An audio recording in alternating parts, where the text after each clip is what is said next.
kehidupan akhir zaman. Apa itu zaman? Dalam bahasa Arab, waktu dibagi 3 bagian.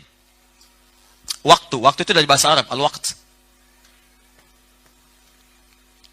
1, 2, 3.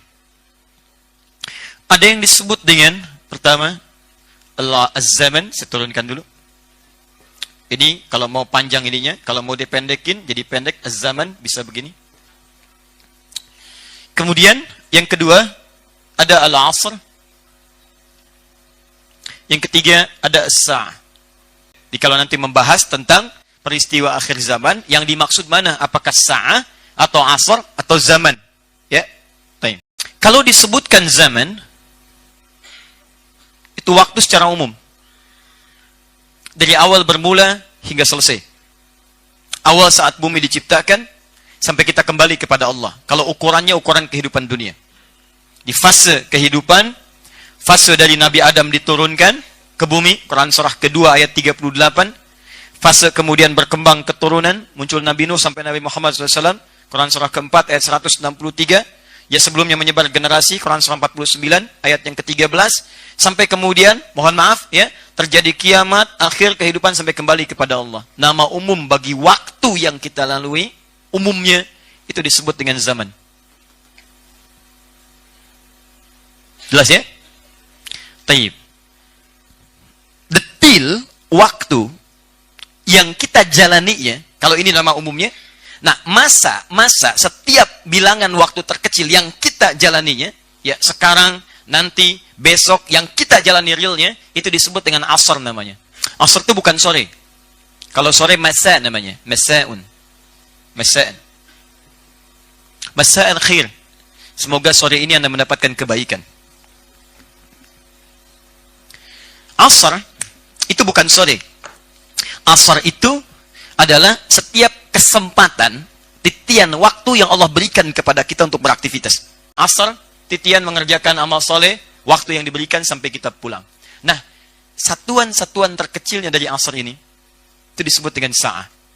Yang sekarang diistilahkan dengan nama jam, terjemahan dalam bahasa Indonesia. Kalau sudah Anda mendapatkan istilah sa'ah dalam Al-Quran, maka itu sudah menunjuk pada satuan terkecilnya. Baik itu jamnya, menitnya, detik keberapanya itu akan terjadi. Paham? Nah, sekarang lihat baik-baik. Kalau Anda menemukan redaksi dalam Al-Quran ataupun hadis, hal-hal terkait dengan pembahasan akhir zaman, selama Anda menemukan kalimat dengan menggunakan kata zaman, itu artinya yang dibahas masih perjalanannya secara umum. Belum kepada detil waktunya terjadi.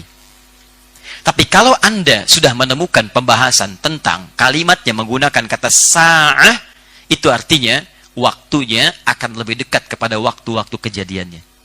Baik, ini rumus cepatnya yang saya sampaikan. Karena nanti ketika Anda menemukan di hadis misalnya mata sa'ah, maka yang dimaksud kejadian kiamatnya. Tapi kalau Anda katakan misalnya zaman, hadis Al-Bukhari nomor hadis 989, yataqarabuz zaman, waktu sudah mulai saling berdekatan. Ini belum datang kiamatnya. Tapi Nabi menggambarkan nanti akan terjadi zaman semakin dekat ke akhir kehidupan. Apa yang terjadi pada saat itu? Mulai diturunkan keterangan oleh Nabi. Pada saat itu akan terjadi begini. Apa yang kamu harus lakukan kalau situasi itu ada? Caranya begini. Dan hebatnya lengkap teman-teman sekalian. Persoalannya kita sedang berada di fase yang mana yang disebutkan oleh Nabi dengan dua istilah ini. Tambahan beberapa istilah berkaitan dengan kajian tanda-tanda hari kiamat. Al-ashirat, al-amarat, al-ayat, la taqumus sa'ah, al-fitan, dan al-malahim. Al-ashirat, as-sa'ah, digunakan pada peristiwa-peristiwa kecil yang menunjukkan dekatnya hari kiamat. Misalnya diutusnya Rasulullah. Al-amarat, penunjukan terhadap ciri sesuatu yang berupa tanda-tanda kecil. Misal pada hadis Jibril.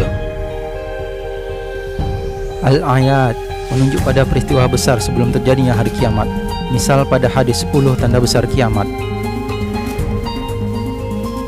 La taqumus sa'ah, hari kiamat tidak akan terjadi. Artinya, kiamat tidak akan terjadi sebelum semua hadis la taqumus sa'ah terlaksana semuanya. Al-alamat, tidak secara jelas dibedakan apakah tanda kecil atau besar. Misalnya pada beberapa hadis terjadinya kiamat tanpa membedakan mana tanda kecil atau besarnya. Al-fitan adalah bentuk jamak dari fitnah. Kata ini berbeda-beda maksudnya sesuai dengan dalilnya. Makna aslinya ujian atau cobaan yang tidak disukai yang menghadang manusia dengan tujuan untuk menguji mereka.